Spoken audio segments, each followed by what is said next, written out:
उत्तर पूर्वी लोकसभा के जिला नवीन सादरा के अंतर्गत सीमापुरी विधानसभा में स्थित दिलशाद गार्डन वार्ड में मंडल कार्यकारिणी बैठक का आयोजन किया गया। कार्यक्रम में मुख्य अतिथि के रूप में किसान मोर्चा अध्यक्ष परवेश दिवाकर के साथ दिलशाद गार्डन वार्ड के पार्षद वीर सिंह पवार, पूर्व निगम पार्षद सुनील झा, मंडल अध्यक्ष विकास हांडा, महामंत्री डॉक्टर AS भाटिया, सुषमा बादवा, राकेश भारद्वाज, विधानसभा के प्रभारी और बूथ समिति स्तर अध्यक्ष, खंड प्रमुख अध्यक्ष, समिति प्रमुख अध्यक्ष आदि कार्यकर्ता उपस्थित रहे। कार्यक्रम का शुभारंभ दीप प्रज्वलन कर वंदे मातरम एवं स्वागत के साथ पिछली कार्यकारिणी बैठक का अनुमोदन करने के साथ किया गया। कार्यक्रम में सभी वक्ताओं ने मोदी कार्यकाल में किए गए सभी कामों को जमीनी स्तर तक कैसे पहुंचाएं, उसको लेकर चर्चा की। कार्यक्रम में बूथ सशक्तिकरण एवं सरल ऐप पर चर्चा की गई और अगले कार्यक्रम की जानकारी भी दी गई। राष्ट्रीय गान के साथ बैठक का समापन किया गया। कार्यक्रम में मुख्य अतिथि जिला किसान मोर्चा अध्यक्ष परवेश दिवाकर, निगम पार्षद वीर सिंह पवार, मंडल अध्यक्ष विकास हांडा, पूर्व निगम पार्षद सुनील झा ने मंच के माध्यम से संगठन को मजबूत कैसे बनाएं, इसको लेकर नए नए सुझाव दिए।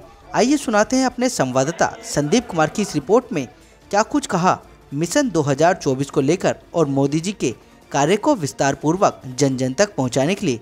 देखिए हमारी इस रिपोर्ट में। हमारी संगठन की रीति नीति के अनुसार प्रत्येक 3 माह में संगठन के कार्य योजनाओं के संदर्भ में बैठक होती है, जिसमें आगामी कार्यक्रमों पर चर्चा और हमारा जो पार्टी का जो संविधान है उसके तहत हम लोग जो भी आगे काम करने वाले हैं उस पर हम लोग चर्चा करते हैं। उसी के तहत यहाँ पर सभी लोग हमारे संगठन के यहाँ पर चूंकि परिवार है हमारा भारतीय जनता पार्टी, परिवार के सब लोग मंथन के लिए यहाँ पर एकत्रित होते हैं और आगे की योजनाओं को पार्टी के सामने बताया जाता है। केवल इसी के निमित्त ये कार्यकारिणी की जाती है। इसमें कोई राजनीतिकरण नहीं होता। ये तो केवल एक हमारी पार्टी की योजना है, पार्टी का सिस्टम है। उस सिस्टम को हम जो है भली भांति समझ सकें और कोई नया कार्यकर्ता अगर उसमें कार्यकारिणी में आया है तो उसको पता लगे कि पार्टी किस तरह से चलती है, कि जो भी मोदी जी जो कर रहे हैं, जो मोदी जी की योजनाएं हैं, जो भी मोदी जी ने पिछले 9 वर्षों में किया है वो आम जनता तक पहुंचना चाहिए। आज दिलशाद गार्डन मंडल की त्रैमासिक कार्यकारिणी बैठक थी जो मंडल अध्यक्ष विकास हांडा जी के नेतृत्व में हुई। इसमें प्रस्ताव पास किया गया कि मोदी जी ने दिल्ली के लिए क्या क्या काम किया, दिल्ली वासियों के लिए, पर्यावरण को शुद्ध करने के लिए, पॉल्यूशन रोकने के लिए, यातायात के लिए, DDA के लिए और हमारे हॉस्पिटल्स के लिए, स्कूल के लिए कितना पैसा दिया, उसका सारा यहाँ पर लेखा जोखा आज कार्यकर्ताओं के बीच में रखा गया। और फिर यहाँ पर एक प्रस्ताव पास किया गया जिसमें पार्षद ने क्या क्या काम किए हैं और विधायक ने क्या क्या काम करने चाहिए वो काम नहीं किए हैं, उनका उल्लेख यहाँ पर किया गया है।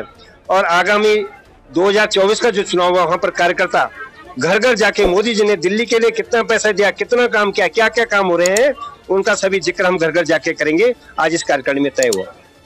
क्या क्या विकास कार्य किए मोदी जी के जितने भी विकास कार्य थे मैंने चर्चा कर चुकी है। यहाँ पर जो हाईवे है जो दिल्ली के लिए, दिल्ली से हरिद्वार, दिल्ली से बॉम्बे, देहरादून, दूसरा उन्होंने 4 धाम का जो चतुर्भुज योजना थी उसका किया।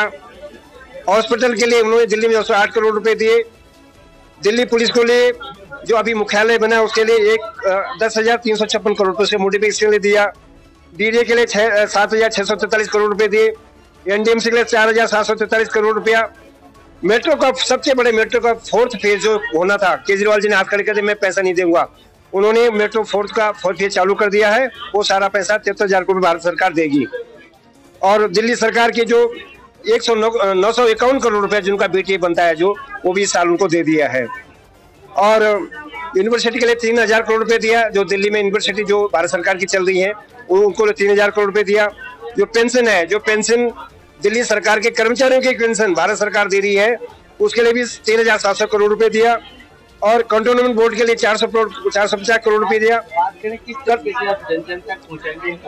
यही कार्यकर्ताओं से अनुरोध किया गया यहाँ पर पत्रक के माध्यम से, जो अभी हमने यहाँ पर प्रस्ताव, उस प्रस्ताव में सारा जिक्र है, उसके माध्यम से सब बताएं। क्योंकि लोगों को सिर्फ ये लगता है कि बिजली पानी फ्री मानी केजरीवाल जी ने किया, यहीं तक मेरी दुनिया सीमित है। लेकिन जब उनको पता चलेगा कि यहाँ से देहरादून में सिर्फ मात्र 2 घंटे 3 घंटे में पहुंच रहा हूँ, जैसे मैं मेट्रो में, दिल्ली में मेट्रो में आराम से सैर कर रहा हूँ, जैसे मैं यहाँ पर ये पीने का पानी नहीं दे रहा है, उस पर भी कार्य योजना चल रही है। लोगों को शुद्ध पानी घरों में मिलना चाहिए, जो केजरीवाल जी नहीं दे पा रहे हैं। बहुत सारी ऐसी चीजें, जो पेंशन नहीं मिल रही है, जो कर्मचारियों के जो जरूरतमंद कर्मचारियों की जो जरूरतें थी उसके पूरा नहीं कर पा रहा है, भारत सरकार उनको पूरा कर रही है। और भारतीय जनता पार्टी की निश्चित तौर पर 2024 में सरकार बन रही है। कार्यकर्ताओं ने यहाँ पर हमारे दिलशाद मंडल की कार्यकारिणी बैठक के अंदर हमारे जिला से किसान मोर्चा अध्यक्ष दिवेश प्रभाकर जी आए, और उसके बाद हमारे माननीय निगम पार्षद जी हमारे साथ रहे, और हमारे जो सीमापुरी विधानसभा के प्रभारी धर्मेंद्र भारद्वाज जी रहे, और यहाँ के पूर्व निगम पार्षद सुनील झा जी, और बाकी की सारी टीम यहाँ पे मेरे मंडल की, और हमारे जो खंड प्रमुख हैं वो सभी उपस्थित रहे यहाँ पर। और कार्यकारिणी के अंदर जो पहले पिछले हमने कार्यकारिणी में जो अनुमोदन किया था उसका समर्थन हुआ, और उसके बाद इस बार जो हमने लोगों ने अनुमोदन किया, जो राजनीतिक प्रस्ताव हम लोग लेके आए उसका सब लोगों ने अनुमोदन किया उसी विषय पे। और आगे आगामी आने वाले जो भी कार्यक्रम होने वाले हैं दिलशाद मंडल द्वारा और जिला नवीन शादरा द्वारा, जो भी भारतीय जनता पार्टी के और आगामी कार्यक्रम है उसके ऊपर चर्चा हुई। कार्यकारिणी में सबसे बड़ा मुद्दा जो रहा वो ये रहा कि जो दिल्ली में हमारे प्रधानमंत्री जी ने केंद्र की तरफ से जो कार्य किए गए हैं उनको हमने विस्तृत रूप से आगे जनता तक पहुंचाना है। और किस तरह पहुंचाना है वो मतलब हर बूथ वाइज हम लोगों को जिम्मेदारी दी गई है कि उनको विस्तृत रूप से बताना है कि इतना करोड़ रुपया जो आप सोच भी नहीं सकते दिल्ली में खर्च किया है केंद्र सरकार ने, और कितनी अच्छी अच्छी योजनाओं पर खर्च किया है उसके बारे में बताना है। उसके लिए हम लोगों को विस्तृत रूप से इन्होंने बताया है, और उस पर हम काम करेंगे और आगे हम जनता तक पहुंचाएंगे।